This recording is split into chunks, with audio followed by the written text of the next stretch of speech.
Itinuring ko kayong tunay na ama. Paano niyo nagawa sa akin to? Kapag nakatakas ako rito, umanda ka. Isusumbong kita kay Lola. Magsusumbong ka? Tatakas ka? Subukan mo lamang na tumakas dahil hindi ako magdadalawang isip na pasabugin ang bungo mo. Hindi ka na makakabalik pa sa pinakamamahal mong lola dahil mula ngayon akin ka na. Pag-aari na kita, Grace. Naintindihan mo? Tumingin ka sa akin. Tumingin ka sa mga mata ko para maintindihan mo. Hindi mo man ako naririnig pero sana malinaw sa'yo kung anong mangyayari kapag sinuway mo ako. Oh, isa na rin ako mambabarang. Mas malakas at mas mabagsik dahil sa pagkamuhi ko sa'yo. Lasapin mo ang aking paghihiganti. Dahil kahit ano pang gawin mo, wala ako ni katiting na awang nararamdaman para sa'yo. Wala akong ibang gusto kundi ang mamatay ka. Halimaw ka! Anong gagawin mo sa amin? Tinatanong pa ba yan? Siyempre, sisiguruhin ko na ito na ang huli nating pagkikita dahil tatapusin na kita. Sana may makakita at dumulong sa akin. Gusto ko pa mabuhay. Hindi ako pwede mamatay. Hindi ako makakapayag na mamamatay ako ng talunan. Babalikan ko kayo. Ang sakit. Taon 2001.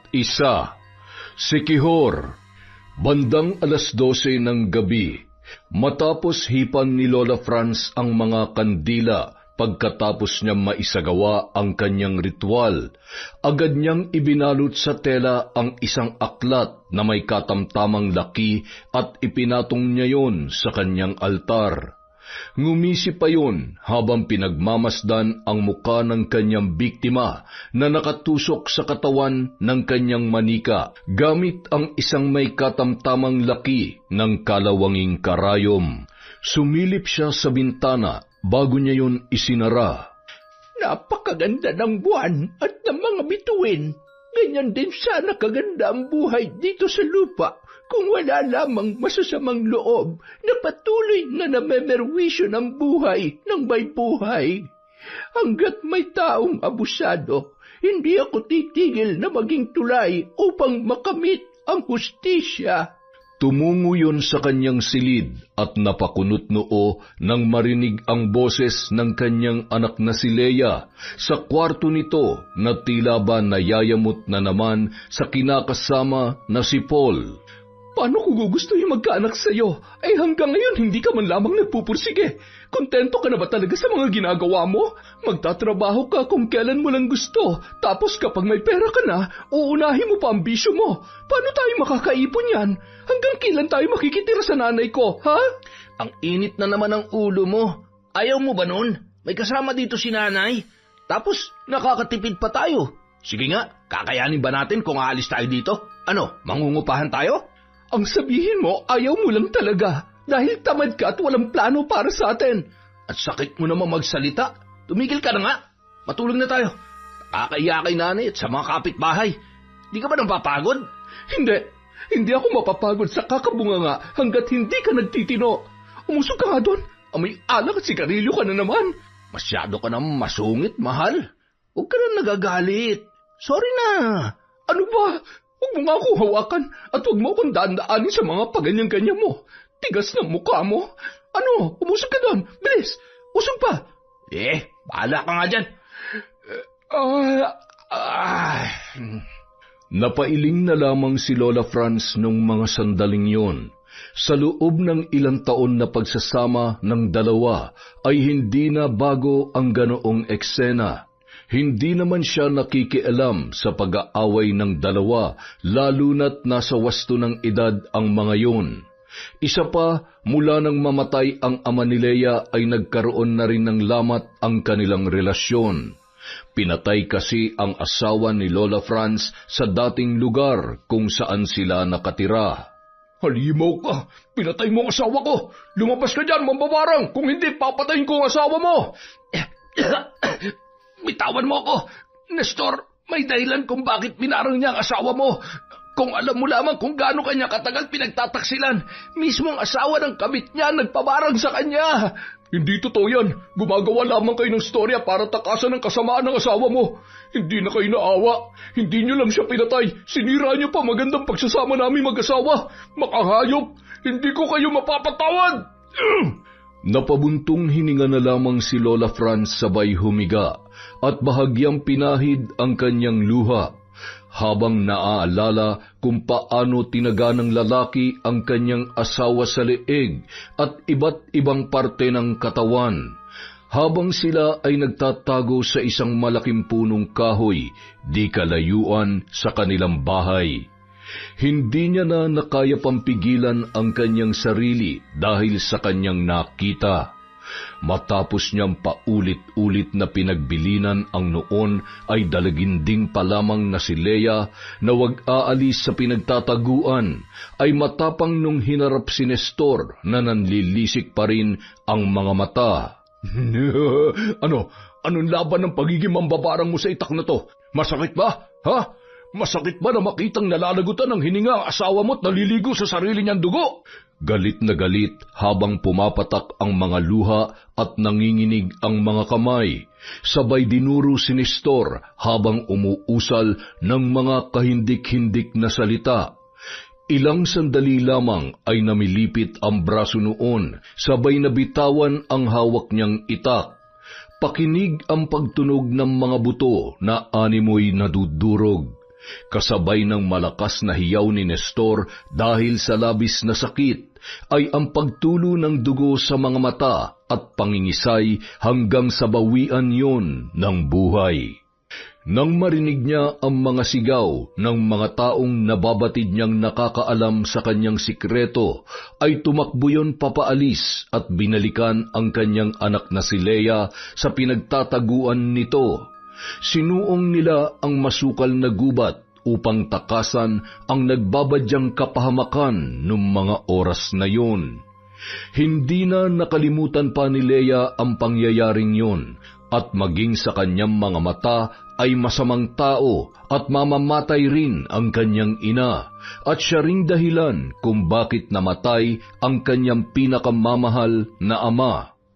Napahawak si Lola Franz sa kanyang dibdib na animoy naninikip dahil sa pagpigil sa kanyang paghikbi. Mula nang iwanan mo ko, hindi lamang ikaw ang nawala. Nawalan din ako ng anak. Hindi ko alam kung darating pa ang araw na tuluyan niya akong mapapatawad sa pagkawala mo. Kung magbabago pa ba ang tingin niya sa akin? Siguro, kaya siya punong-puno ng galit at kawalan ng pag-unawa ay dahil sa galit na kinikimkim niya ng matagal.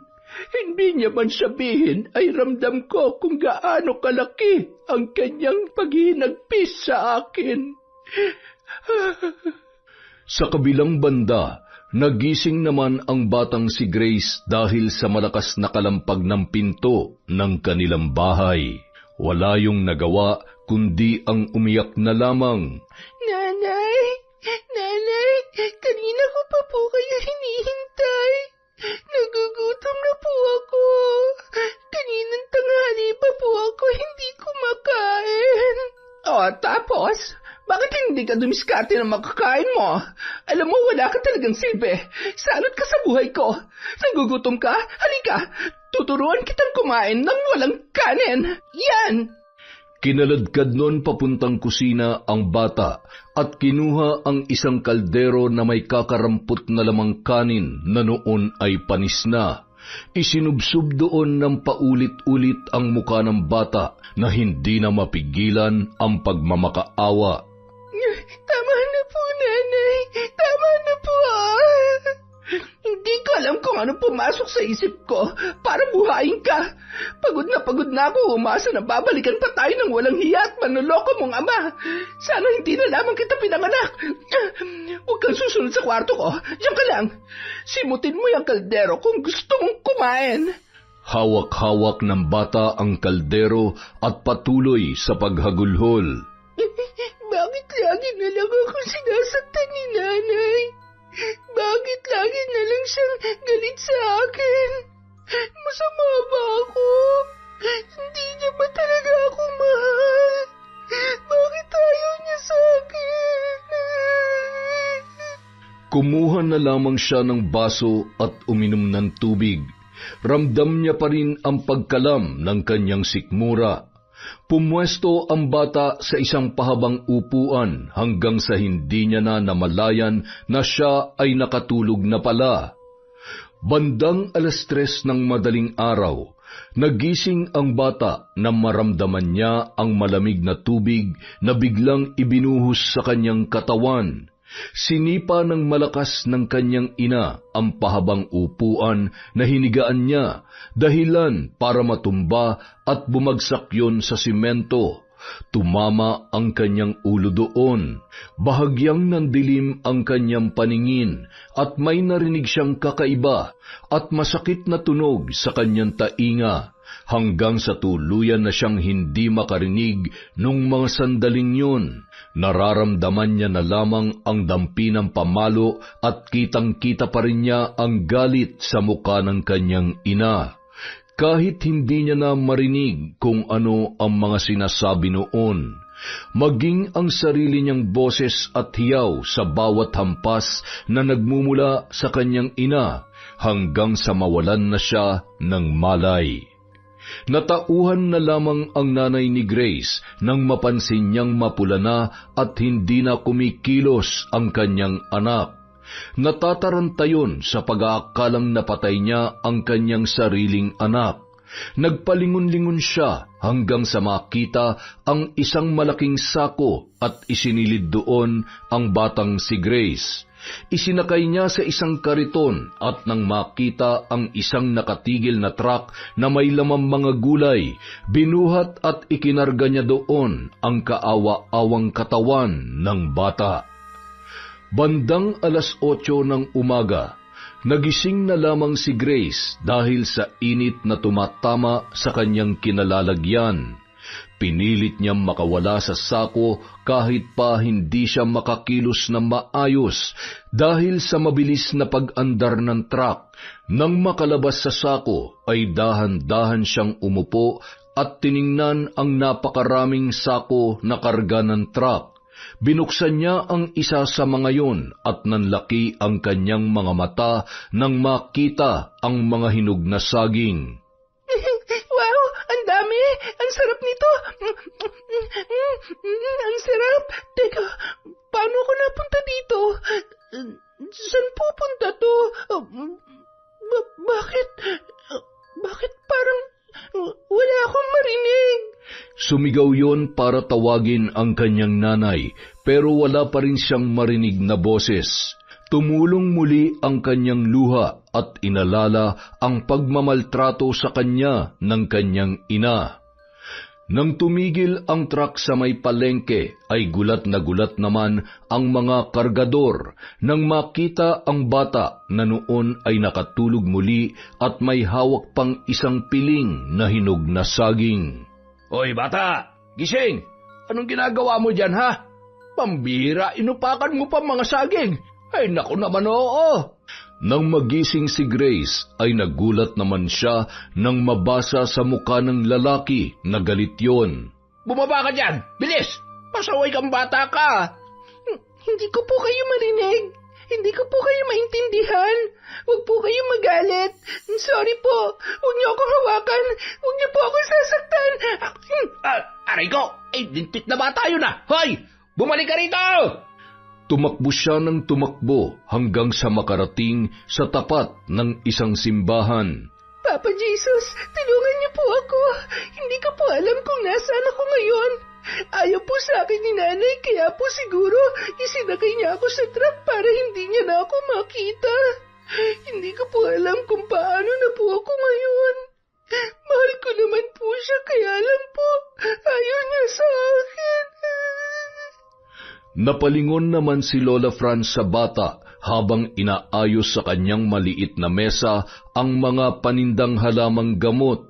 Nakaramdam siya ng awa nang makitang umiiyak at marami yung pasa sa katawan. Hindi siya nagdalawang isip na tawagin ng bata, ngunit parang wala yung naririnig. Tumayo siya at nilapitan si Grace. Iha, bakit ka umiiyak? Ano nangyari sa'yo? Nasaan ang mga magulang mo? Nginitian niya yun at pinahid ang luha gamit ang kanyang dalang panyo. Hindi ko po kayo marinig, Lola. Pwede niyo po ba akong ampunin? Wala na po akong mapuntahan. Sige na po, please. Magtatrabaho po ako. Tulungan niyo lamang po ako. Jesus Mariosep na bata ito. Wala na ba talaga itong magulang? Babae pa naman. Kung nawawala siya, siguro naman ay babalikan siya dito ng kanyang mga magulang. Hindi ko naman siya pwedeng pabayaan at maraming loko-loko dito. Kawawang bata. Paano ito? Hindi niya raw ako marinig. Paano ko siya kakausapin? Alam ko na. Siguro naman ay marunong siya magsulat. Marahan niyang hinawakan ang braso ni Grace at pinaupo sa kanyang pwesto. Kinuha ang kanyang notebook at ballpen upang makausap ang bata. Mabuti na lamang maalam magbasa yun dahil nag-aaral naman siya at magaling sa klase kahit napapabayaan ng kanyang ina. Isinusulat na lamang ni Lola ang kanyang gustong sabihin at itanong sa bata. Matapos ilahad ang pinagdaanan sa kanyang ina, ay hindi mapigilan ni Lola Franz na maluha at makaramdam ng labis na awa para kay Grace. Isinama niya yun pauwi at nagpasyang kupkupin na lamang para may kasama siya sa pagtitinda at sa bahay dahil madalas naman siyang mag-isa kapag nasa trabaho si Leia at ang asawa noon. Dahil araw ng linggo ay walang pasok si Leia sa trabaho, nadatnan siya ni na Lola Franz at Grace na nagluluto ng tanghalian. Nariyan na pala kayo. Sinong batang yan?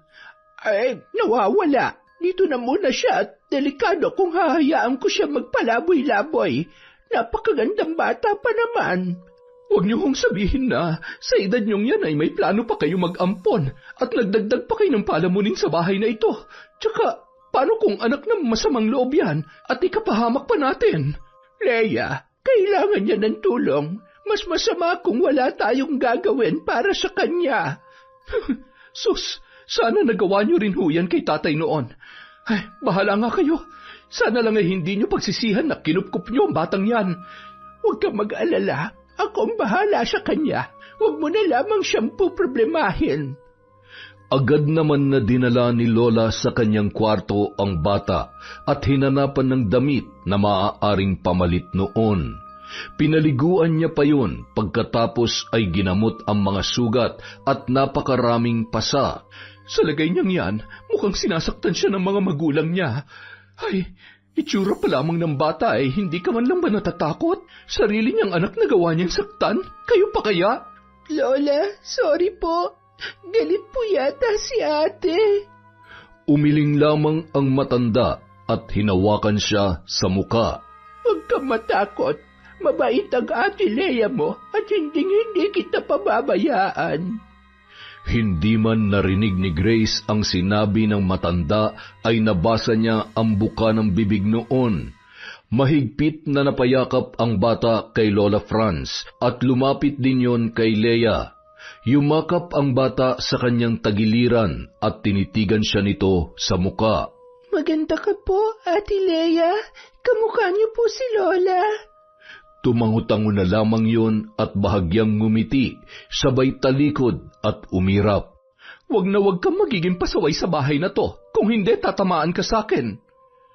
Sa paglipas ng mga araw, nasanay na rin si Leia at natanggap niya na si Grace, bagay na ikinatuwa naman ni Lola Franz. Hindi nagtagal, binibilhan na rin siya ng gamit ni Leia at Nestor. Itinuring na nila na parang sariling anak ang bata. Pinatingnan din nila yun sa doktor at sinabing head trauma ang dahilan kung bakit nawalan yon ng pandinig. Si Grace ang naging tulay upang muling mapalapit si Leia sa kanyang ina. Alam niyo, Nay, buti na lang dumating si Grace sa bahay na to.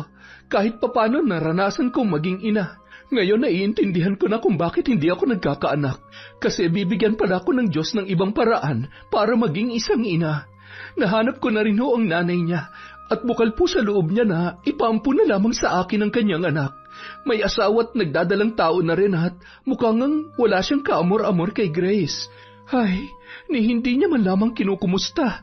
May mga ganun pala talagang magulang. Sinabi mo pa, kung tutuusin ang swerte nga nila kasi nabiyayaan sila ng anak eh. Samantalang tayo, ilang taon na nating sinusubukan pero wala eh. Buti na lang talaga at dumating sa atin si Grace. Nagpapasalamat talaga ako dahil kung hindi dahil sa kanya, hindi ka pa rin sisipagin magtrabaho. Ay, oo na. Sino naman ang hindi sisipagin kapag ganyang kabait, kaganda at katalino ang anak mo? Yan ang hindi nakita ng kanyang ina. Kaya naman, mahal na mahal ko ang batang yan. Poprotektahan ko siya kahit paanong mangyari. Hindi ko nahahayaan pang maranasan niya ang hirap na pinagdaanan niya sa puder ng kanyang tunay na magulang. Makalipas ang 10 taon, nabuhay na puno ng pagmamahal at pag-aaruga si Grace mula sa kanyang bagong pamilya. Hindi naging hadlang ang kanyang kapansanan upang ipagpatuloy ang kanyang pag-aaral. Isang gabi, matapos gawin ang kanyang mga aralin ay tumungo yon sa isang silid kung saan naroon ang kanyang Lola Franz. Lola, gabi na ho. Bakit nandito pa rin kayo? Akala ko ho ba ititigil nyo na ang pambabarang? Siguro po hindi magiging madali pero kaya nyo po yan. Wala pong imposible kung pipiliin natin gawin kung anong mas makabubuti at ano ang tama. Hindi pa po huli ang lahat, Lola. Para manumbalik tayo sa kalooban ng Diyos. Tutulungan ka po niyang magbago. Nililigpit ko lang naman tong ibang mga gamit ko rito. Tumigil naman ako at nangako sa kanya na magbabagong buhay na ako. Kaya itong aklat na ito, tuluyan ko nang itatago sa loob ng kahon. May mga pagkakataon lang na, ewan ko ba, parang may kung anong nagtutulak sa akin na ipagpatuloy ito, na hindi pa ako tuluyang kumawala sa itim na kapangyarihan. Ay siya, itatago ko muna mga ito. Nang makita ni Grace na nagliligpit na ang kanyang Lola Franz, ay tumulong na rin yun. Habang nagsasalita ang kanyang lola, ay nababasa niya ang halong lungkot at tuwa sa mga mata nito. Pagkatapos ay tumungo na sila sa kanilang silid tulugan.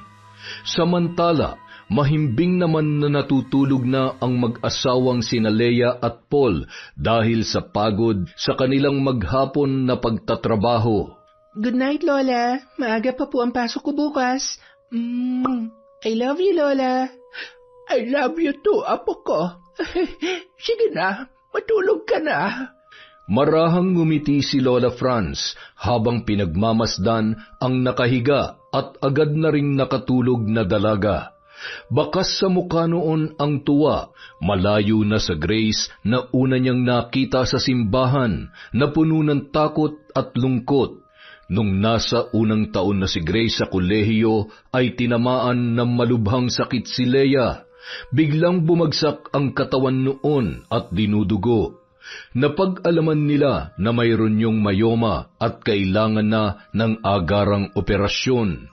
Nagpasyang tumigil na lang muna sa pag-aaral ang dalaga upang maalagaan ang kanyang ina at kailangan din nilang unahin ang pagpapagamot kay Leia.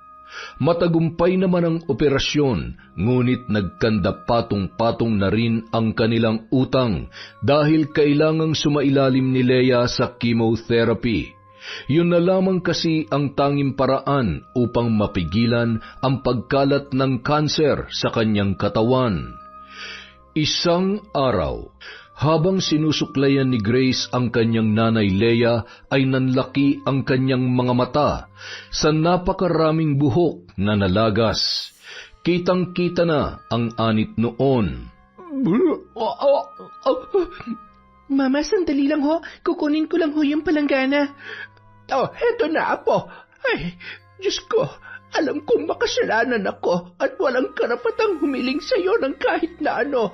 Ako na lamang ang pahirapan niyo, huwag na lamang ang anak ko. Kasalanan mo to, Nay. Hindi mo ba nakikita ang nangyayari sa akin? Ako ang nagbabayad sa mga kasalanan mo noon. Hindi ko na kaya. Pagod na ako. Hirap na. Anak, huwag ka naman magsalita ng ganyan. Alam ng Diyos kung gaano ako nagsisisi sa mga pagkakasala ko. Sa tingin mo ba, hindi ako nasasaktan na makita ka sa ganyang kalagayan? Kung maaari ko lamang ako ng sakit, ay ginawa ko na. Anong silbi ng kapangyarihan niyo? Hindi niyo nga kayang pagalingin ang sakit ko. Dahil ang alam niyo lamang ay ang pumatay. Kayo ang dahilan kung bakit namatay si tatay noon. Ngayon ako naman, ang lahat ng to ay kasalanan ninyo. Ano po ba nangyayari? Nag-aaway po ba kayo? Lumabas na lamang si Lola Franz sa silid na yun at tumungo sa kanyang kwarto. Napahugulhol na lamang ang matanda. Akala ko, napatawad niya na ako. Ano bang kailangan kong gawin para lamang ako'y mapatawad niya? Samantala, Nay, alam ko na nahihirapan kayo, pero kailangan niyo maging matapang. Magdasal lang ho tayo ng magdasal. Yun lang po ang tanging paraan upang gumaling kayo at mabigyan kayo ng lakas ng loob. Wala kang alam. Hindi mo alam kung anong nararamdaman ko ngayon, Grace. Kung anong pinagdaraanan ko, kaya ganyan na lamang sa'yo kadaling magsalita. Hindi madaling pagbayaran ng karma na dapat siya mismo magbayad at hindi ako. tiningnan na lamang ni Grace ang galit na mukha ni Leah. Napabuntong hininga ang dalaga na naguguluhan sa nangyayari. Maya-maya naman ay dumating na si Paul. Kumusta nanay mo? Kumusta maganda kong anak, ha? Napagod ka ba sa pag-aalaga sa nanay mo? Di huwag niyo na lamang akong alagaan. Hayaan niyo na lang akong mamatay at mangisay dito para matapos ng problema mo. Ayan ka na naman eh. Mahal, hindi naman namin iniisip yan. Alam mo naman na lahat kami, isa lang ang gusto. Ang gumaling ka. Huwag mong alalahanin ang utang. Mababayaran ko rin naman yun eh. Gagawan ko ng paraan, ha? Ay. Makalipas ang ilan pang buwan, tuluyan nang bumigay ang katawan ni Leah hanggang sa binawian na yon ng buhay. Kalaunan natanggap na rin nila, lalo na't saksi sila sa mga gabing hindi na yun makatulog dahil sa iniindang sakit. Panghihina at tuluyang panunuyo ng balat, gayon din ang pagkakalbo at maging ang mga kilay noon ay nalagas na rin. Sa pagkawala ni Leah, naiwan hindi lamang ang sakit at pangungulila ng kanyang pamilya, kundi ang malaking pagkakautang ni Paul. Wala nang matakbuhan si Paul, kundi ang kaibigan niya na si Dominic. Pasensya na pre, wala talaga akong ganyang kalaking pera na may papautang sa iyo eh. Sapat lang ang sahod ko para sa pamilya ko sa probinsya. Eto, 5,000. Tulong ko na lang yan sa iyo. Baka pwede mong pakiusapan yun na bayaran mo na lamang ng paunti-unti. Ay, mahirap pa namang kausap si Rocco. Halangang kaluluwa nun at alam mo naman kung anong klaseng kabuhayan ang meron yun. Ay, kaya ibang takbo ng utak eh. Mag-iingat ka dahil kapag nagkataon, baka pati yung anak-anakan mo at ang biyanan mo ay madamay. Sana nga madaan ko sa pag-iusap pare. Bahala na. Salamat dito pare ah. Naglakas ng loob na lumapit at makiusap si Paul kay Rocco, isang lider ng sindikato na sangkot sa pagbebenta ng mga ipinagbabawal na gamot at pagpapautang na may patong na malaking halaga. Madali lang naman akong kausap, pare. Pwede namang talaga kitang pagbigyan dyan sa gusto mo eh. Pero gaano naman ako nakakasiguro na mapagkakatiwalaan kita at hindi mo ako ilalaglag? Boss, hindi kayo magsisisi. Kung kinakailangan ay habang buhay ko na kayong pagsilbihan at magtrabaho sa inyo, gagawin ko. Sige, total mukha namang maaasahan ka talaga. Pero wag na wag kang papalpak kung ayaw mong sumunod sa hukay ng asawa mo. Isa pa, Meron akong paraan para malaman kung gaano kakapursigido at katapat sa samahan. Hoy, ano pa hinihintay nyo? Sukatin yung tibay at katapatan nito. Bandang 10:00 na ng gabi nang makauwi si Paul. Iika-ika at basag ang muka. Nag-aalala namang nilapitan yon ng kanyang anak-anakan na si Grace. Tay, ano po nangyari sa inyo? Sino po may gawa nito? Ngumiti lamang yun sa dalaga at umupo sa sofa. Tulog na rin ng mga oras na yon si Lola Franz na noon ay medyo masama rin ang pakiramdam. Tay, nakipag-away po ba kayo? Huwag niyo na po yung uulitin, ha? Tingnan niyo tuloy ang dami niyong sugat. Sandali lang po, gagamutin ko po ang mga sugat niyo. Sinundan ng tingin ni Paul ang dalaga na may kinukuha sa isang kabinet. Napalunuklaway siya at biglang nakaramdam ng init habang nakatitig sa magandang hubog ng katawan ni Grace na noon ay nakasuot na ng manipis na damit pantulog. Lalo lamang kumalabog ang kanyang dibdib at bahagyang di naramdaman ang kirot ng mga sugat habang nililinisan noon ang kanyang muka. Kitang-kita niya ang maamong mukha ng dalaga, lalo na ang kumikinang noong mga mata. Napakaganda talaga. Ay, bakit ba ganito nararamdaman ko? Hindi pwede to. Siguro namimiss ko lang si Leia. Hindi tama to. Lumipas ang mga araw. Bumalik si Lola Franz at si Grace sa pagtitinda sa may simbahan ng mga halamang gamot at kung minsan ay nagtitinda rin sila ng kakanin. Nag-iipon ang dalawa ng pera para makabalik ulit si Grace sa pag-aaral. Samantala, bihira lamang umuwi si Paul sa bahay dahil sa bago niyang trabaho. Lingid sa kaalaman ng maglola ang uri ng trabaho na pinasok ni Paul.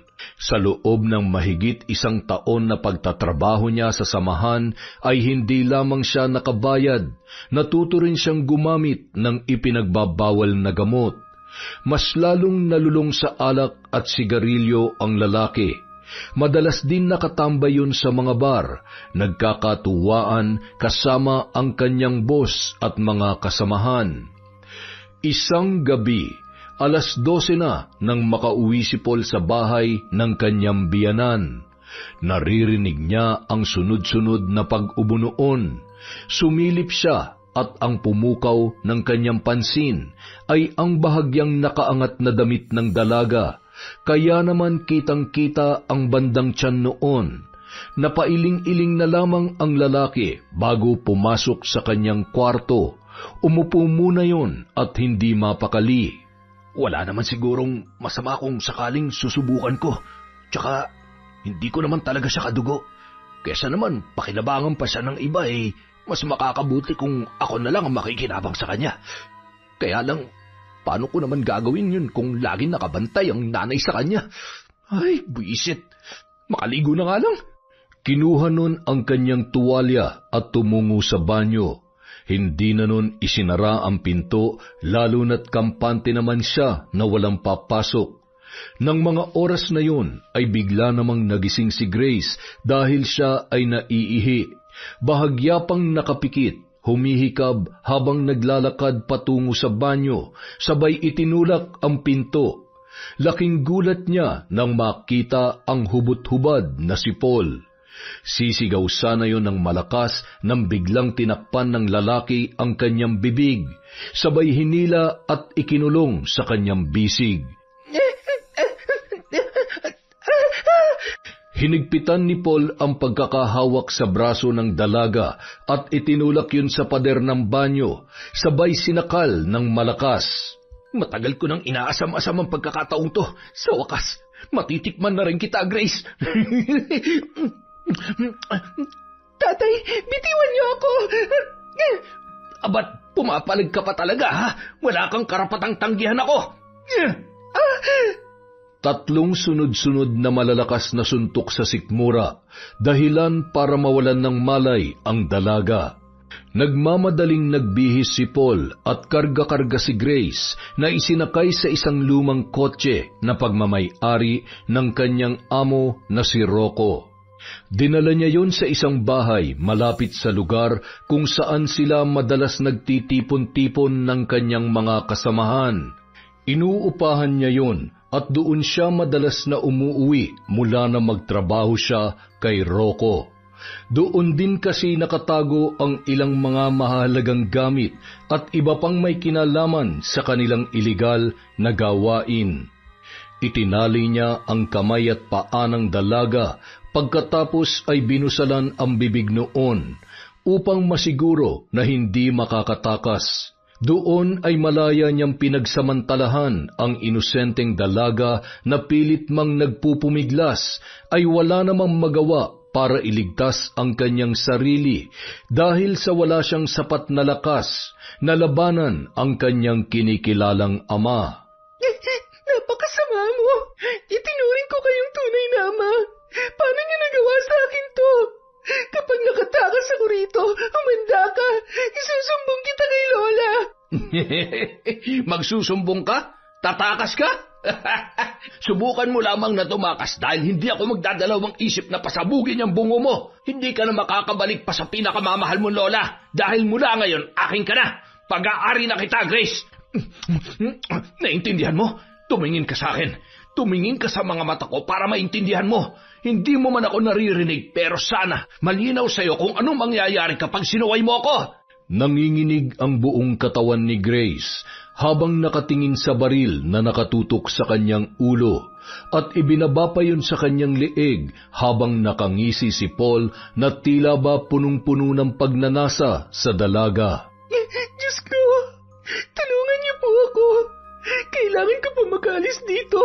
Lola, tulungan mo ako. Samantala, napabangon si Lola Franz dahil sa isang masamang panaginip. Hindi niya maintindihan pero narinig niya ang boses ni Grace na tila ba humihingi ng tulong. Napalingon yon sa katring higaan nito ngunit wala doon ang dalaga. Dahan-dahan siyang lumabas ng kanyang silid. Grace, apo? Hinanap niya yon hanggang sa labas ng bahay, ngunit hindi niya nakita, kaya naman ramdam niya ang takot at nasisiguro niya na may nangyayaring masama sa kanyang apo. Saan kaya pumunta ang apo ko? Sigurado ba kayo na hindi niyo nakita? Hindi po talaga, Lola. Pero kagabi may nakita ho akong pumaradang sasakyan sa tapat ninyo. Kung hindi ako nagkakamali, nakita kong bumaba ng sasakyan si Paul. Hindi po kaya sumama si Grace sa tatay niya? Posible pero hindi aalis siya nang hindi nagpapaalam. Ay, ano bang gagawin ko? Diyos ko, huwag niyo hong pababayaan ang apo ko. Lola, huwag niyo sana mamasamain pero usap-usapan na rin ho dito sa atin na miyembro na rin daw po si Paul ng isang sindikato na nagpapautang at naniningil ng sobra-sobra sa palengke. Hindi natin alam kung ano pang ibang kalokohan ang ginagawa nila. Habang nag-uusap ay bigla namang dumating si Paul sakay ng kanyang kotse at may dala-dala yung groceries at prutas.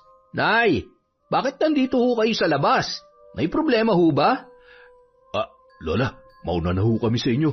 Marami pa ho kasi kaming gagawin. Oh, saan ka galing, Paul? Sa trabaho. Si Grace, nasaan ho ang mabait at napakaganda kong anak? Nawawala siya. Paggising ko ay wala na siya dito. Hindi mo ba alam kung nasaan siya? Nay naman, kayo magkasama kaya malay ko naman po kung saan pumunta yung batang yun. Ay, ito na nga bang sinasabi ko eh. Matapos natin siyang palakihin, iiwan din tayo sa huli. Baka lumayas na at bumalik na sa kanyang ina. Sa tingin mo ba, magagawa yun ni Grace? Iiwan niya na lang ako ng basta-basta. Wala hong imposible. Hindi naman ho natin hawak ang isip niya. Pero, wag ho kayong mag-alala. Susubukan ko pa rin po siyang hanapin. Siguruhin mong makakabalik ng ligtas dito ang apo ko. Umalis din agad ang lalaki matapos nila mag-usap ni Lola Franz at sinundan yon ng tingin ng matanda. Nagsisinungaling siya. Nababasa ko sa kilos at mga mata niya ang kasinungalingan. Kapag napatunayan ko na may kinalaman ka sa pagkawala ng apo ko, hindi kita mapapatawad. Patawarin ako ng Diyos, ngunit hindi ako magdadalawang isip na patayin ka sa paraang alam ko. Huwag ka mag-alala, apo. Ililigtas ka ni Lola. Magkikita ulit tayong dalawa. Nang gabi ring yun, muling binuksan ni Lola Franz ang isang silid na matagal niya nang isinara. Bitbit niya ang damit at larawan ni Paul at ni Grace.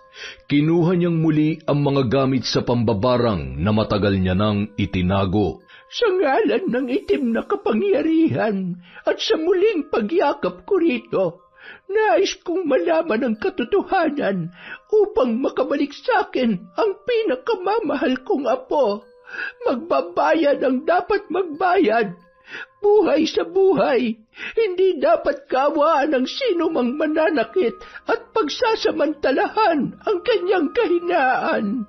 Isinagawa ni Lola Franz ang isang ritual upang makapasok sa katauhan ni Grace at matuntun ang kinaroroonan nito. Yun lang din ang tanging paraan para mailigtas niya ang kanyang apo. Ilang sandali pa, nakita niyang pumasok ang isang pamilyar na muka sa isang madilim na silid. Yan, kumain ka na may lakas ka. Wala ka pa rin silbi. Ikaw ang walang silbi niya, hayop ka. Ano? Minura mo ako? Tsaka kailan ka pa nakakarinig, ha? Papatayin kita! Bigla na lamang nag-usal ng mga salita ang dalaga at nung mga oras na yon ay nakaramdam si Paul ng labis na pagkirot ng ulo. Tama na! Anong ginagawa mo sa akin? Tanggalin mo ang mga tali sa kamay at paa ko kung gusto mo pang mabuhay. Bilisan mo! Pumapatak ang oras. Kapag naubos ang pasensya ko, tutuluyan na kita. Wala kang pinagkaiba sa matandang yon. Kailan ka pa natutong mambarang, ha? Kailan pa? Sabi ng kalagan mo na ako eh. 1, 2. Nagmamadaling kinalag ni Paul ang pagkakatali sa kamay at paa ni Grace na nagkanda sugat-sugat na dahil sa parati noong pagpupumiglas. Lalong namilipit sa sakit si Paul at nangisay sa sahig. Ngayon, ikaw naman ang itatali ko. Lintik ka. Dito ka na mabubulok at pabawian ng buhay. Ilang sandali lamang, nakita na lamang ni Grace ang sarili na tumatakbo papunta sa may sakayan. Paano ko nakarating dito? Nakatakas na ako. Makakauwi na ako. Tulungan niyo po ako. Isang tricycle driver ang noon ay naghatid sa dalaga pauwi sa bahay ng kanyang Lola Franz. Nang makarating doon ay naghihintay na ang kanyang lola sa harap ng kanilang tarangkahan. Yun na rin ang nag-abot ng pera bilang pamasahe sa tricycle driver. Naku, wag na po, Lola. Masaya ho ako makatulong. Sana po'y i-report nyo na agad sa pulisya nangyari sa apo ninyo. Kailangan ho managot ang mga taong halangang kaluluwa. Sige po. Mahigpit na niyakap ni Grace ang kanyang Lola Franz habang siya ay humahagulhol. Lola, si tatay. Paulit-ulit niya ho akong pinagsamantalahan at sinaktan. Napakasama niya, Lola. Demonyo siya. Hayop siya. Hindi ko siya mapapatawad sa ginawa niya sa iyo, Apo. Paulit-ulit po ako nagpakaawa sa kanya pero hindi na siya ang tatay na nakilala ko. Wala po siyang kasing sama. Lola, umalis na po tayo dito. Baka bumalik po siya at saktan niya tayo. Ang sakit po ng tenga ko, Lola. Ano ang nangyayari? Anong nararamdaman mo? Naririnig ko kayo, Lola. Nakakarinig na po ako. Masaya ako para sa iyo, Apo. Patawad at hinayaan kong mangyari ito. Hindi ko lubos maisip na magagawa to ng hayop na Paul na yon. Wala ka nang dapat ikatakot pa dahil bihag ko na rin siya. Siya naman ang dapat pahirapan at pagbayarin. Hindi natin kailangang umalis at magtago. Ha, mahal na mahal kita, Apo. Gusto kong makulong siya at pagbayaran niya doon ang kasalanan niya. Lola, ayaw kong bumalik kayo sa pagiging mambabarang ng dahil sa akin. Alam niyo naman ho na ayaw ni Nanay Leia na wala na magagawa pa ang Nanay Leia mo. Hindi ko mapapatawad ang sarili ko na wala akong gagawin para protektahan ka. Gusto mo siyang makulong? Sige, gagawin natin yan. Kung yan ang ikapapanatag ng loob mo. Ngunit sa oras na may ginawa siya na hindi ko magugustuhan, patawarin ako nawa ng Diyos at ang Nanay Leia mo dahil hindi ako magdadalawang isip na patayin siya. Ipinahuli nila at sinampahan ng kaso si Paul. Bakas na bakas sa mukha noon ang matinding galit. Hindi mo ako maipapakulong. Wala maniniwala sa'yo. Wala kang utang na loob. Nay, makinig kayo sa akin. Sinungaling ang babaeng yan. Hindi totoong mga binibintang niya sa akin. Kung meron mang sinungaling sa ating dalawa, ikaw yon. Wala ka talagang konsensya sa katawan para tanggihan ang lahat ng kasamaang ginawa mo sa akin ng paulit-ulit. Kapag napatunayan ko na inosente ako, pasensyahan tayo. Tandaan mo, kahit ano pang kasinungalingan ang sabihin mo, mananaig pa rin ang katotohanan. Hindi mo matatakasan ang kasalanan mo. Kung makapagsalita kayo, para naman napakalinis nyo. Hindi ba't di hamak na mas makasalanan kayo kaysa sa akin? Dahil isa kang alagad ng demonyo. Buti natatandaan mo. Dahil pagkatapos ng lahat ng ito, ipapakita ko sa iyo kung gaano kahaba ang sungay ko. Sungay na hindi kayang putulin ng kahit sino man, lalo na ng katulad mo. Sa araw ng paglilitis. Hindi ho totoo ang lahat ng binibintang niya sa akin. Ang totoo po niyan, matagal na ho kami may relasyon. Kahit na nabubuhay pa po yung kinakasama kong si Leia, inakit na ho ako niyan. At bilang isang lalaki, paano ko naman ho siya matatanggihan? May pangangailangan ho ako, lalo na nung magkasakit yung asawa ko. Sinamantala niya ho ang pagkakataon na yon para mapapayag ako sa gusto niya. Nung mamatay nga ho si Leia, pinagpatuloy ho namin ang aming relasyon. Kaya kusang loob ho siyang sumama sa akin. Sinungaling ka. Hindi totoo yan. Alam ho na Diyos ang totoo. Kaya hindi ako natatakot na humarap dito at ipaalam sa inyo ang katotohanan. Wala ka talagang kasing sama. Huminahon ka, Apo. Kahit ano pang kasinungalingan ang sabihin niya, hindi siya magtatagumpay sa kung ano mang pinaplano niya. Sabi ko naman sa iyo, hindi sa paraang ito magiging matuwid ang kanyang dila.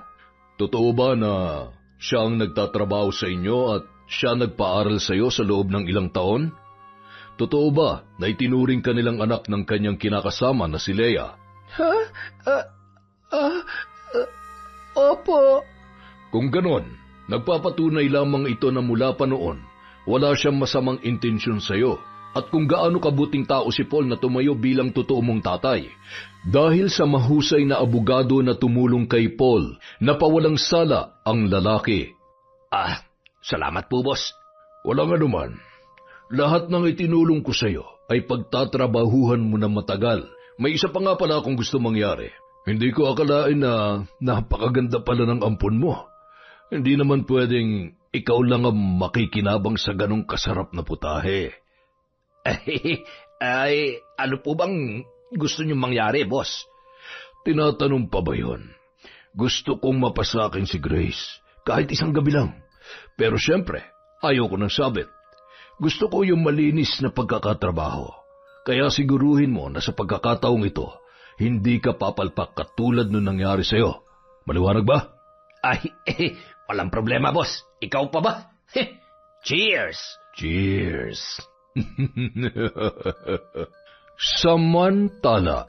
Akala ko sapat na ang pagsasabi ng katotohanan. Mali pala. Sa huli, pera pa rin ang nananaig. Pero paano niya nagawa yun, Lola? Sino ang taong tumulong sa kanya? Hindi na mahalaga kung sino, Apo. Pero sa ngayon, siguro naman ay naiintindihan mo na hindi madaling makuha ang hustisya na gusto natin. Tama kayo, Lola. Mayroon sana akong hihilingin sa inyo. Gusto kong gumanti. Gusto kong lumuhod siya sa akin at magmakaawa. Gusto kong makita na nagsisisi siya sa lahat hanggang sa unti-unti siyang nalalagutan ng hininga. Kung yan ang gusto mo, gamit ang nag-aalab mong galit ay madali kang masasakop ng itim na kapangyarihan. Ito ang magiging daan upang maisagawa mo ang pambabarang ng buong puso at kaluluwa. Makalipas ang halos mahigit 1 buwan na pagsasanay sa paggamit ng itim na karunungan, ay tuluyan ng magiging ganap na mambabarang si Grace ng gabing yon. Tumungo sila sa likod na bahagi ng kanilang bahay. Tumingala sa noon ay bilog na buwan. Magkasabay nilang sinugatan ang kanilang mga palad at ipinatak ni Lola Franz ang kanyang dugo sa kamay ng dalaga. Ilang sandali lamang ay naramdaman na ni Grace ang lakas at kakaibang init ng katawan na sa unang pagkakataon niya pa lamang naranasan.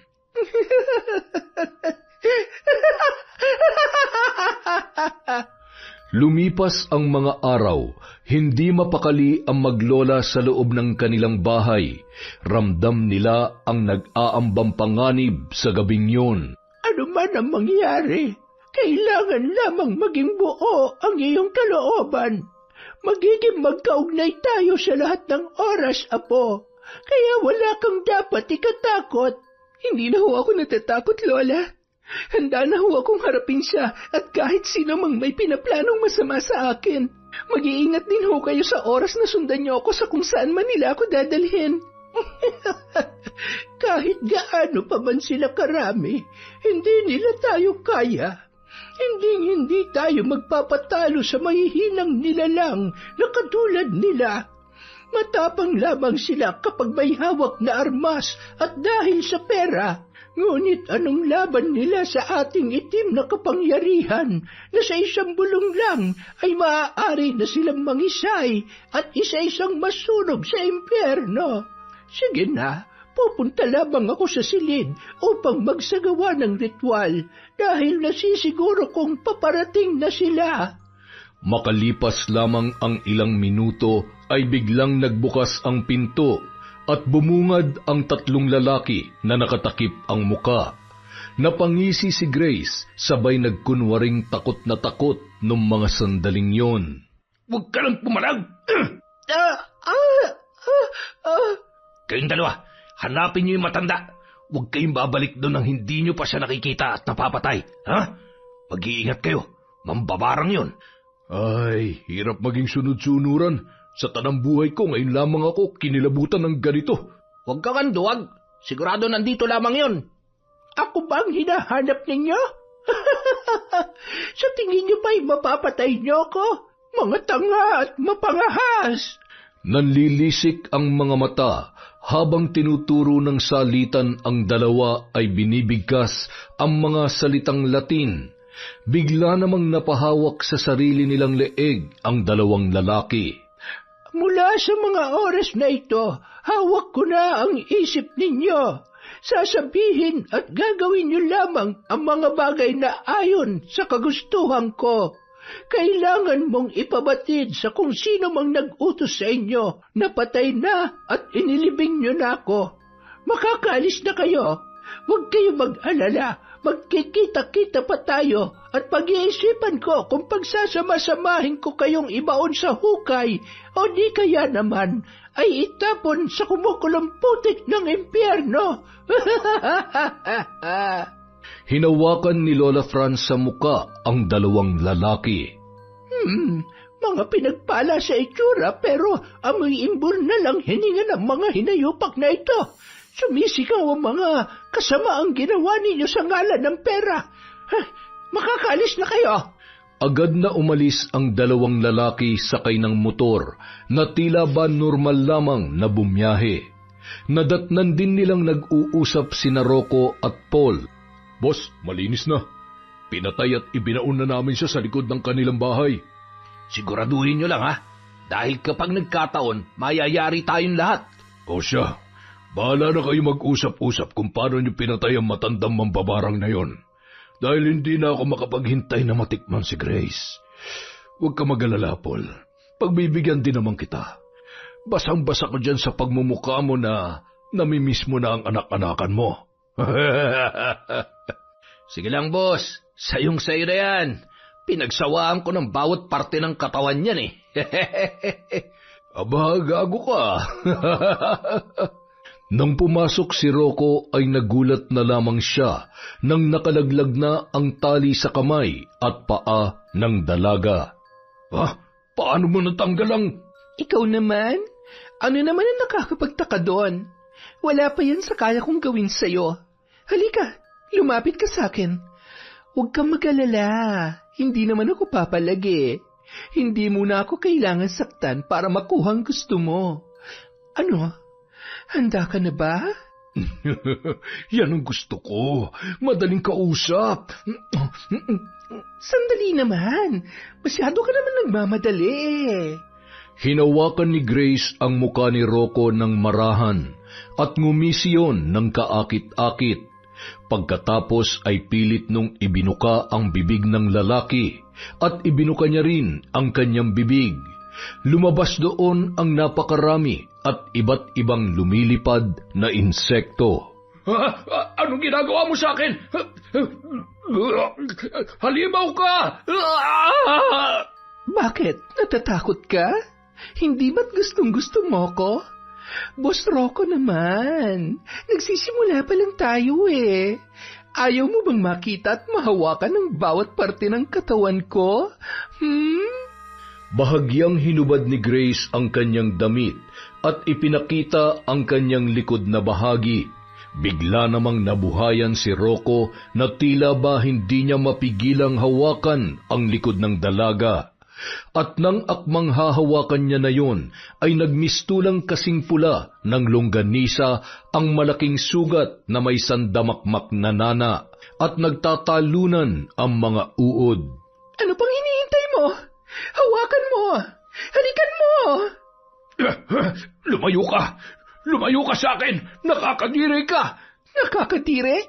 Mas nakakadiri ka dahil isa ka ring manyak. Paano kung ilipat ko sa'yo lahat na nakikita mong sugat dito sa likod ko? Tapos yung mga insekto na nandyan sa loob ng tiyan mo, lulusot sa butas-butas na laman dyan sa iba't ibang parte ng katawan mo. Akma sanang tatayo si Rocco para kunin ang baril sa kanyang lalagyan, ngunit hindi niya na maigalaw ang kanyang katawan.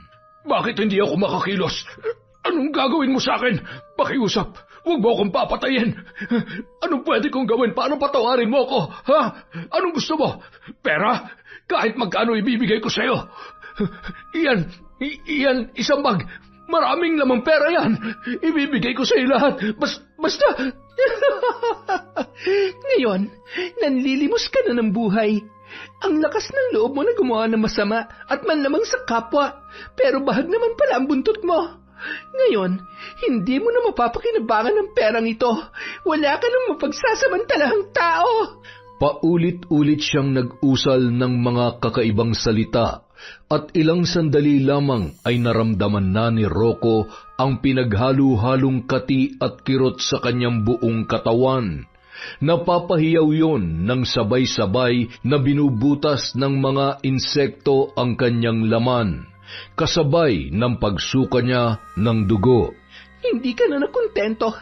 Tinulungan mo pa ang demonyong tatay-tatayan ko kahit alam mo na may kasalanan siya. Dapat nabulok na siya sa bilangguan. Ngayon, ikaw ang unang mamamatay at mabubulok sa sarili mong higaan.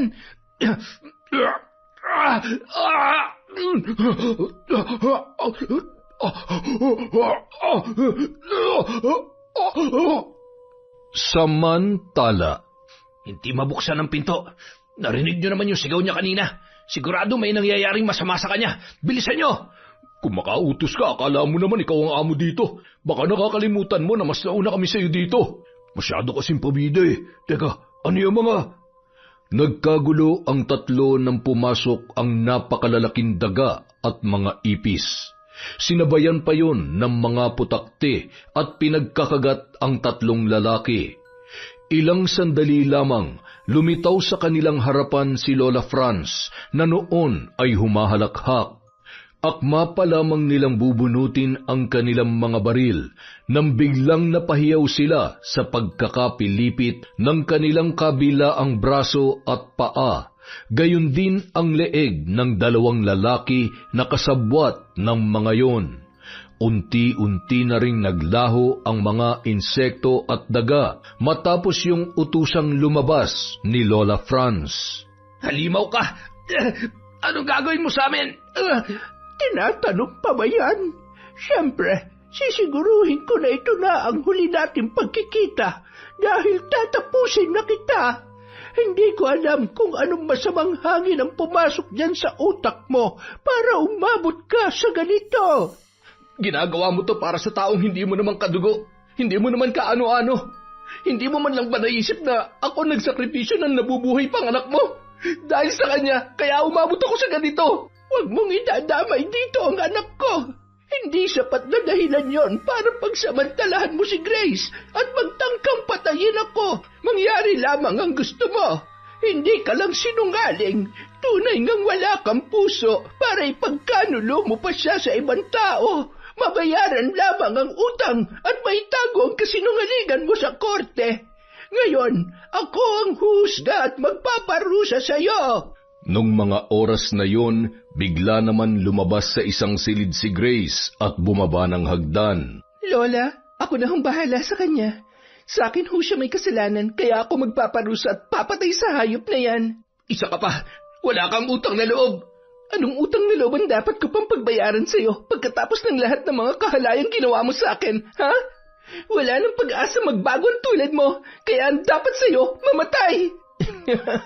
Paano mo naman ako papatayan, ha? Babarilin mo ako? Yun ba? Sige, barilin mo ako para maging ganap ka na rin mamamatay tao. Teka, ano yung bitbit mo? Pera? Maraming pera na malamang sa malamang galing sa mga taong tinakot nyo para magbayad ng sobra-sobra sa kakarampot na utang sa inyo. Diyan kayo magaling, hindi ba? Ang manggipit? Kita mo na, mukha ka rin naman palang pera katulad namin. Huwag mo akong itulad sa'yo dahil magkaiba tayo. Hindi ko rin kailangan maging malinis sa paningin mo. Ngumisi sabay itinuro ni Grace si Paul at paulit-ulit na umikot yon na tila ba turumpo. Bumagsak yon sa simento at patuloy na nag-usal ng mga salita ang dalaga. Binuka niya ang kanyang bibig at lumabas doon ang mga pulang alupihan at mga linta na gumagapang sa sahig patungo sa kinaroroonan ng lalaki. Wag! Isa ka rin! Oo, isa na rin ako mambabarang. Mas malakas at mas mabagsik dahil sa pagkamuhi ko sa'yo. Lasapin mo ang aking paghihiganti. Dahil kahit ano pang gawin mo, wala ako ni katiting na awang nararamdaman para sa'yo. Wala akong ibang gusto kundi ang mamatay ka. Mga kaibigan kong alupihan at mga linta, sipsipin ang dugo ng lalaking yan hanggang sa matuyo ang kanyang balat at malagutan ng hininga. Ngayon, magdusa ka at pagsapit ng 9 na gabi, sa pagpatak ng 12:00, tuluyan ka ng malalagutan ng hininga. Indahin mo ang sakit at pasakit mula sa oras na to. Napangisi si Lola Franz habang pinagmamasdan ang kanyang apo. Buong-buo ang loob noon at walang nararamdamang takot. Halika na, Grace. Umuwi na tayo. Magkahawak kamay na lumabas ang maglola sa lugar na yon. Bit-bit ang isang bag na naglalaman ng pera. Apo, anong gagawin mo sa perang yan? Bakit ba naman kailangan mo pang dalhin yan? Ibabalik ho natin to sa mga taong nabiktima ng roko na yon. Ay, kumusta nga pala? Anong ginawa mo sa kanya? Ang sarap sa pakiramdam, Lola, na makita ko siyang nanginginig sa takot. Ay, kung nakita niyo lamang kung gaano siya nagmakaawa kanina, matutuwa kayo sa akin. Wala nang sino man ang mananakit at mang-aapi sa akin dahil kayang-kaya ko nang lumaban. Tayo na, Lola. Sakay ng tricycle, dumaan sila sa palengke. Nagulat at labis na nagpasalamat din ang tricycle driver kung bakit napakalaking halaga ng pera ang ibinigay sa kanya ng dalaga. Maraming salamat po, madam. Ay bay, ngayon lang ho ako nakahawak ng ganito kalaking halaga ng pera. Saktong kakaunti lamang ang mga tao sa pwesto sa palengke dahil 11:00 na ng gabi. Pinagtiyagaan nila mag-iwan ng pera sa bawat pwesto at inihabilin yon sa mga taong naroon. Oh, bakit? Lola, kailangan din ho natin to para makapagsimula tayo. Tandaan nyo, marami pa tayong matutulungan kung kahit papano ay magiging maginhawa ang buhay natin. Kung nagawa nyo akong tulungan noon kahit kapos rin kayo, sigurado ngayon marami tayong matutulungan. May punto ka naman dyan, Apo. O siya, baka ito na rin ang daan para makabangon tayo sa kahirapan. At tama ka, meron man tayo o wala, huwag tayong makakalimot na tumulong sa mga nangangailangan. Kinaumagahan, naging matunog ang usap-usapan sa palengke at sobra-sobra silang nagpapasalamat. Ang ilan sa mga yon ay maluha-luha pa habang hawak ang pera. Kung sino man ang may mabuting loob na nagbigay ng malaking halagang ito, pagpalain sana siya ng Diyos. Sa kabila ng panggigipit sa atin ng mga tauhan ni Rocco, mayroon ding butihing puso na tumulong sa atin sa ganitong paraan. May pampagamot na ako sa asawa ko. Pagsapit ng gabi, nagising na si Paul. Napapahiyaw pa rin sa sakit ng bawat parte ng kanyang katawan. Napakalaki rin ng kanyang tiyan na tila puputok na. Bagamat hirap na hirap ay pilit siyang gumagapang ng patagilid upang makalabas sa malaki at may kalumaang bahay ni Rocco. Halos masuka na rin siya sa amoy ng dalawa niyang kasamahan na noon ay pinagpipiestahan ng napakaraming bangaw.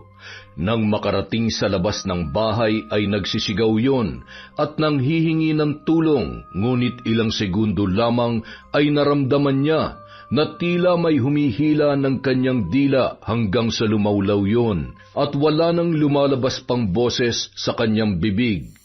Patuloy pa rin na gumapang at nagbabaka sakali na makarating hanggang sa tarangkahan man lamang, ngunit unti-unting nandilim ang kanyang paningin at nagkandaihi na siya sa sakit ng kanyang mga balibaling buto. Kahit ano pang gawin mo, hindi ka na makakalabas pa sa bahay na yan. Ipinikit noon ang kanyang mga mata at patuloy na nagsagawa ng ritual kasama ang kanyang lola. Nang sumunod na gabi, kahit papaano ay nagkaroon ng pag-asa si Paul nang bahagyang natanawan ang tarangkahan. Sana may makakita at tumulong sa akin. Gusto ko pa mabuhay. Hindi ako pwede mamatay. Hindi ako makakapayag na mamamatay ako ng talunan. Babalikan ko kayo. Aray ko. Ang sakit. Habang nakalupasay sa lupa, bigla namang may mga itim na pusa na noon ay pinalibutan siya. Nanlilisik ang mga mata noon na tila ba nagbabadyang mang-aaway. Ilang sandali lamang ay nagkagulo na ang mga yon. Napuno ng kalmot at kagat ng pusa ang iba't ibang parte ng katawan ni Paul. Bago tuluyang umalis ang mga yon, ay dinilaan pa ang napakalaki niyang sugat sa braso. Ilang oras lamang ang makalipas ay inaapoy na siya ng lagnat at nanginginig na, kasabay ng pagbula ng kanyang bibig. Samantala, huwag ka mag-alala. Isang gabi na lang matatapos na rin ang paghihirap mo. Doon mo na sa impyerno tuluyang ipagpatuloy pagbayaran ng kasalanan mo. Kung darating man ang araw na magkikita tayo ron, hindi ko pa rin pagsisisihan na nanindigan ako at ipinaglaban ko ang aking sarili. Nang sumapit ang ikatlong gabi, ang gabi na itinakdang mangyari ang sumpang kamatayan na ipinataw ni Grace sa lalaking tumayo bilang kanyang ama sa loob ng maraming taon, ngunit siya ring sumira ng kanyang buhay. Hindi na maikilos pa ng lalaki ang kanyang buong katawan. Hindi na rin siya makamulat pa. Tanging tunog na lamang sa paligid ang kanyang naririnig. Unti-unti pumatak ang ulan kasabay ng malalakas na kulog at kidlat. Noon lamang nakaramdam ng kaunting kaginhawahan ang lalaki. Ngunit ilang sandali lamang, nangisay na yon at tumirik na ang mga mata.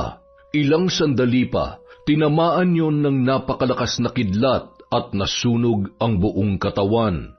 Gayon din, tumulay ang kidlat sa kable ng kuryente papasok sa kabahayan na pagmamay-ari ng pinuno ng sindikato na si Rocco. Isang malakas na pagsabog mula sa loob ng bahay na nagsimula ng malakas na sunog ang tumupok sa buong kabahayan.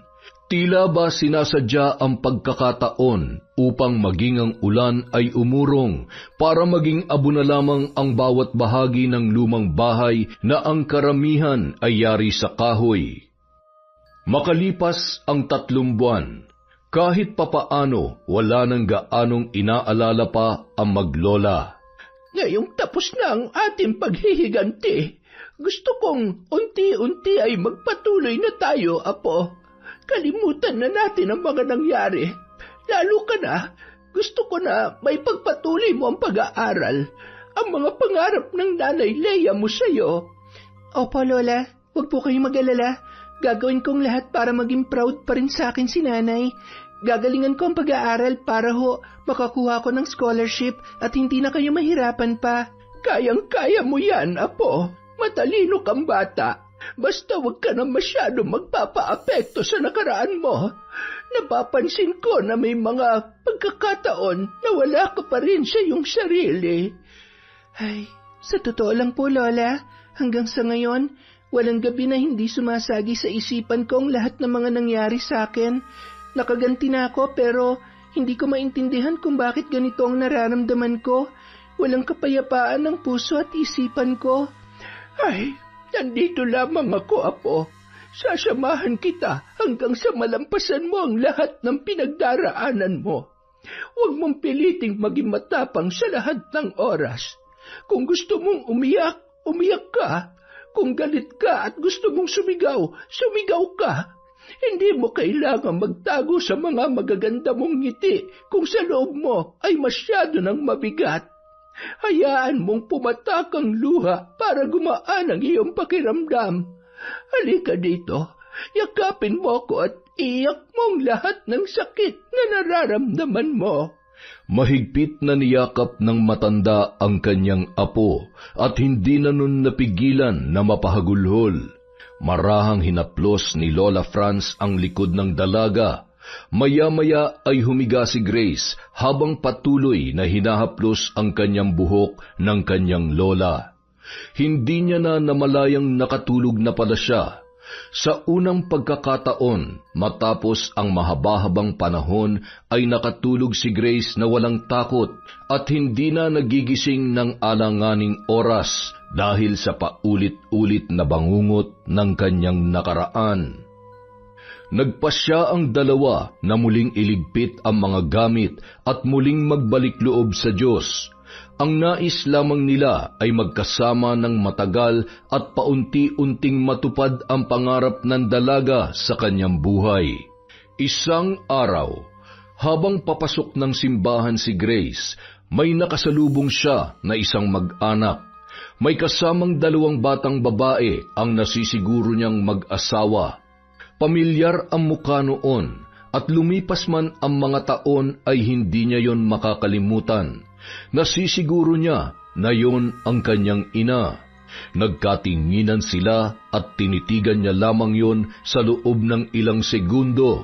Hinintay niya ang babae, ngunit wala siyang narinig na kahit isang salita. Nagmamadali yung lumihis ng dadaanan habang hawak ang kamay ng kanyang 2 anak. Nakita niya naman ang pagtataka sa mukha ng lalaking kasama nito na animoy nagtataka kung sino ang babaeng kanilang nakasalubong. Napangisi at napailing na lamang si Grace. Wala man lamang ba siyang naramdaman na kahit kaunting konsensya sa ginawa niya sa akin noon? Pero ngayon, nagagawa niya magpakabuting ina sa mga bago niyang anak? Sa halip na pumasok sa simbahan ay sinundan niya ng tingin ang kanyang nanay, kasabay ng pagbulong niya ng mga salita sa hangin. Nang mga sandaling yun, bigla na lamang nagkagulo ang mga tao at nagsilapitan sa babae na noon ay humihiyaw sa sakit ng tiyan at tila ba nahihirapan na rin sa paghinga. Dapat lang sa iyan. Kung tutuusin, walang katumbas na sakit ang ginawa mo sa akin. Pagkatapos ay nakangising lumapit yon sa mga tao. Tumabiho kayo, lalo siyang mahihirapang huminga dahil nandyan kayo. Nang tingnan niya ang nakahandusay na babae, ay naroon ang kanyang lola, na noon ay tutulungan sana ang kanyang walang malay na ina. Lola, tara na ho. Wala naman hong namamatay dahil sa simpleng sakit ng tiyan. Mukha naman hong kaya niya ang sarili niya at kasama niya naman ang asawa niya. Buhatin niyo na ho yung asawa niyo at dalhin niyo sa punerarya. Ay, hindi. Sa albularyo pala. Sorry. Lola, tayo na. Pasimple namang bumulong sa hangin si Lola Franz para bumuti ang pakiramdam ng babae. Apo, dahan-dahan lamang sa paglalakad. Ano ba nangyari? Kilala mo ba ang babaeng yon? Paano ko makakalimutan ang pagmumukha ng babaeng nagmaltrato sa akin ng bata pa ako? Ano? Yun ba ang nanay mo? Nako, hindi ko alam dahil alam mo naman, ang nanay Leia mo ang pumunta sa kanya nung inaasikaso ang papel mo. Ay nako, pasensya ka na po. Pero may kinalaman ka ba dun sa pagsakit ng tiyan niya kanina? Gusto ko lang ho siyang turuan ng konting leksyon. Alam niyo po ba yung pakiramdam na parang hindi niya ako kadugo? Kung tingnan niya ako kanina, wala man lamang ni katiting na konsensya sa lahat ng kasalanan niya sa akin. Bakit? Dahil may asawa at anak na siya? Ako? Ano ba talaga ako sa buhay niya? Apo, nauunawaan ko ang nararamdaman mo. Alam ko na masakit, pero ganoon talaga. Hindi natin alam kung anong dahilan niya para gawin niya yun sa'yo. Para abandonahin ka niya ng ganun-ganun na lamang. Siguro panahon na kailangan mo nang tanggapin na may mga taong naging malaking bahagi ng buhay natin, pero hindi na natin maaaring mahalin. Magpasalamat na lamang tayo dahil kung hindi dahil sa mga nangyari, hindi tayo magkakakilala. Mahal na mahal kita, Apo, at hindi man kita kadugo. Walang katumbas ang pagmamahal ko sa iyo. Kaya nandito tayo sa simbahan ngayon upang humingi ng gabay at kapatawaran. Huwag nating hayaan na tuluyan tayong lamunin ng galit. Ang galit ang siyang nagnanakaw ng pagkakataon na maging payapa ang kalooban at maging masaya. Pinahid ni Lola ng panyo ang mga luha ni Grace at hinawakan ang kamay noon. Halika na, pumasok na tayo sa simbahan. Matipid naman na ngumiti ang dalaga at napabuntong hininga. Mahigpit munang yumakap sa kanyang lola bago sila tuluyang pumasok sa loob ng simbahan. Matagal na panahon na mula nung huling pumasok ako dito. Ngunit ganito pa rin ang pakiramdam. Payapa at sa kabila ng aking pagkakasala, alam ko na tanging Diyos lamang ang hindi huhusga sa mga katulad natin na minsang naligaw ng landas. Ngunit sa huli, ang pagmamahal pa rin ng Diyos ang ating magiging tahanan. Kaya Apo, hindi man hingin ng mga taong nakasakit sa atin, ay ibigay mo ang pagpapatawad sa nanay mo. Buong puso mo ring tanggapin ang mga pagkakasala mo at ihingi mo ng tawad sa Diyos. Makalipas ang ilang buwan, bumalik na sa pag-aaral si Grace. Ipinagpatuloy niya ang kursong education dahil sa pangarap niyang maging isang guro.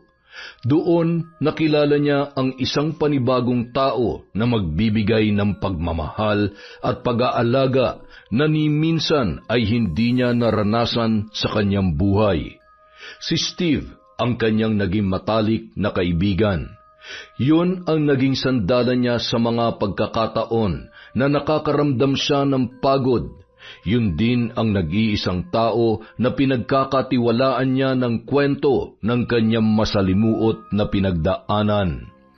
Kilalang-kilala na rin yun ng kanyang lola dahil madalas ay nasa bahay nila ang binata sa tuwing walang pasok sa eskwelahan. Steve, magsabi ka nga ng totoo sa akin. May gusto ka ba sa apo ko? Lola, wag po kayong magagalit ha. At sikreto lang po muna natin. Baka po kasi magalit sa akin si Grace eh. Alam niyo naman po yan, may allergy sa mga manliligaw. Ang totoo po, mahal at gustong-gusto ko siya mula pa nung una kami magkakilala. Pero hindi pa naman po ito ang tamang panahon para sa mga ganung bagay. Gusto ko po muna makatapos kami pareho at makapagtrabaho. Sabi nga po ni Grace, pangarap muna bago lumandi. Apo, maraming salamat. Bibihira ang mga lalaking katulad mo. Marespeto, mabait, at higit sa lahat, guwapo. Isa pa, nakikita ko kung gaano mo iniingatan at inaalagaan si Grace. Huwag mo siyang pababayaan. Alam mo, darating at darating ang araw na lilisanin ko ang mundong ito. Kung may isang tao na pwede kong ipagkatiwala ang puso ng apo ko, gusto ko ay ikaw yon. Makakaasa ba ako sa iyo, Steve? Opo, Lola. Pinapangako ko po yan. Huwag ka magkakamaling sakta ng kanyang damdamin. Ibang mag-alit ang apo ko. Isa pa, alam ko namang batid mo na may alam siya sa paggamit ng itim na kapangyarihan, kaya hanggat maaari, huwag mo siyang bibigyan ng dahilan para muling matukso na gamitin ang kanyang kaalaman sa pambabarang. Huwag po kayong mag-alala, Lola. Hinding-hindi ko lolokohin at sasaktan ang apo ninyo. Kung sakali man na mawala na kayo, na huwag naman po sana. Basta, ako na ho ang bahala kay Grace. Lola, pwede po bang ako naman ang magtanong? Ano yon, iho? May sakit po ba kayo? May cancer? May taning na? Ang bihira ka. Aray, Lola naman. Masakit po yun. Abay, nagbibilin lamang ako ay papatayin mo na ako. Masamang damo ko kaya siguro ay aabutin ko pa na magkatrabaho si Grace at sana'y pati sa araw ng kasal ninyo. Gusto ko pa namang makahigop ng mainit-init na sabaw. Lola, Steve, halina ho kayo. Nakaluto na ho ako ng tinola. Oy, kita mo na. Pwede na mag-asawa. Masarap magluto ang apo ko at napakalinis sa bahay. Nako, sigurado magkakasundo po sila ni Nanay. Patuloy pang nagkwentuhan ang dalawa habang naglalakad papunta sa kusina. Ano po bang pinag-uusapan niyo at ang saya-saya ninyo? Steve, anong kalokohan na naman ang kinukwento mo kay Lola, ha? Wala po. Sabi ko lang kay Lola, nakakagutom yung niluluto mo. Sige na, maupo ka na. Lola, upo na po kayo. Akin at ipaghahain ko na kayo. Kumain kayo na marami para lagi kayong malakas. At syempre, kailangan kumain ng gulay para mahaba ang buhay. Wala kayong karapatang magkasakit at mag-aalala ko. Ikaw, ano pang hinihintay mo? Ipaghahain din kita? Masyado ka ng abusado, ha? Sige na, minsan lang naman maglambing eh.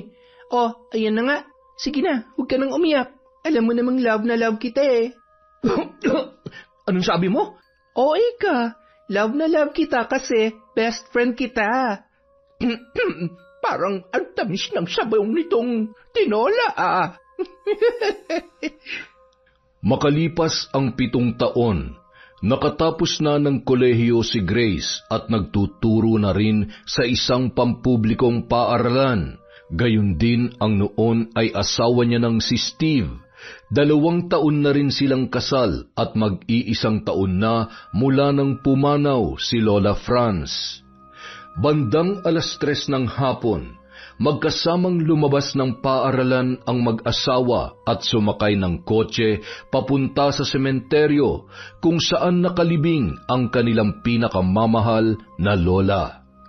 Nang makarating doon ay maingat na inalalayan ni Steve ang kanyang asawa sa pagbaba nito hanggang sa makarating sila sa puntod ng kanilang dadalawin. Lola, nandito na po ulit kami. Tingnan nyo, palaki na ng palaki tong apo nyo sa loob ng tiyan ko. Siguro, kung buhay pa kayo, masayang-masaya kayo at excited na makita tong magiging baby namin ni Steve. Huwag kayong mag-alala dahil mahal na mahal at sobrang OA ko mag-alaga tong manok mo. Ay, thank you, Han, ha? Thank you kasi hindi mo ako binigyan ng dahilan para barangin ka. Takot mo lang talaga, di ba? Wag mo na kasi akong tinatakot at mas takot akong mawala ka kaysa sa mga barang na yan. I love you, Han. Yon! Love story pala to, hindi barangan eh. Dahil dyan, meron na naman tayong shoutout. Simulan po natin kina Hana, Audrey, Nico, JD, Sabi, Santi, Carmela, Gab, from Lian, Hasegawa. Hi po kay Meng Paraton, kay Mirna Lampasa, kay Michael Del Rosario, kay Mari Del Rosario, from Lucy Buendia. Hello po kay Rosalina Bugayong, kay Mira from Batangas, kay Jeren Beter, kay Ami Viray, hi din po kay Maria Teresa Alimios, kay Regan Machico, kay Lynn Venosa, kay Shauma TV, hi din po kay Valerie Joy Nadal, kay Maria Grace Grefalja, kay Roxanne Gaudicos, shout out kay Ellen Torres, kay Chander de Guzman, kay Loida Kaway, hello po kay Mea Espiritu, kay Alma Naong, kay Marlon Nimzag, shout out din po kay Lina Dangkal, kay Elizabeth Pamintuan, kay Josefina Fuelias, kay Gemma de Ocampo, hello po kay Lent TV2, kay Betty Velasco, Sagawaran at Reyes family from Madrid, Spain. Hi din po kay Pureza Tagiwalo, kay Virgie Latorre, kay Francesca Liana, Roslyn Jimenez, Coy Cabrera Sembrano, hello po kay Mary Jane Rojas, kay Crisjel Mamado, kay Kevin Quanico, kay Zairav Sharif, kay Marisa Villanueva, kay Mercy Grace Shooting. Hello din po kay Annalyn Queriones, kay Febe Renada, kay Manny Maniego, shout out kay Sally Roldan, kay Arlene Castro Ramos, kay Pamela Allen, kay Ana Liza Malatbalat, kay Genevieve Suco, hello kay Emma Dumato, kay Kimpoy Feliciano, kay Desiree De Los Santos, hello po kay Hayashi Megan, Ramil Fariolin, kay Cleo Abalos, kay Merly Amistad, kay Finky Rusi 14, shout out kay Angelina Ignacio, kay Frederick Ganagana, hi kay My Favorite Song Collection, Joy Joy Yatutab, hello po kay Ella Heda, kay Adverse Zita Barun, shout out kay Herminia Arciliana, kay Milrose Galvez, kay Aida Calma, kay Quintin at Nats Saga from Maria Teresa Balsacao, hello po kay Leonira Consensino, kay Rosette Ersando, kay Dags Bencito, hi kay Sam Escobar, kay Ryzen Shan, Cassandra Hilary May, Stephanie Faye, from Vanji Sambile. Hi po kay Sakinya TV, hi kay Zaijan Nerbades, hello kay Rika Dayan, hello din po kay Dizon Nena, kay Liza Rosario, Cherry Mukbanger ASMR, hello po kay Riza Kamat, kay Rosalinda Dahoya, kay Cliven Dubalan, Floresita Flores, kay Melvin Donaire, shout out din po kay Doris Estander, kay Jade Guevara, kay Kurt Mina, kay Badet, Bea at Darwin. Hello po kay Katarina Amalia, kay Liza Agodo, kay Aida Sikander, kay Marilyn Orchid, kay Richel Adapon, Baby Snow, Aryan Wayne Ermino, kay Mariam Duca, kay Scarlett Sky Maniego, kay Jeneline Glema, shout out kay Diaries Yuki, kay Jomer Bronola, kay Cataleja Soto, Emma Obog, Javen Delasan, Alona Kisim, Lalaine Pimentel, at sa mga OFW from Hong Kong. Mabuhay po kayong lahat. Hi po kay Igorotang Pobre. Hi din po kay Migs Contante, kay Marilor Guevara, kay Nessie Marasigan, kay Maren Nila Cervantes, kay Chona Bainosa. Hi kay Rizen Ryle, kay Febe Ranyada, Belen Baladhay, Vicky Yabut, Nena Diones, kay Thelma Karasawa, kay Dailen, OFW TikToker. Hello po kay Elizabeth Azuzena, kay Chris Alcantara, kay Kim Legaspi, kay Gay Somodio, School ACC. Hi kay Yam Keisha, kay Princess Hanan, kay Regan Machico, kay Nessie Villarreal. Hello po kay Elizabeth Dungka, kay Gemma de Ocampo, Liway Palaganas. Ate Liza from Cabiao, Nueva Ecija at kay Virgie Latorre. Maraming salamat po sa walang sawang pagsuporta sa Kwentong Enteng.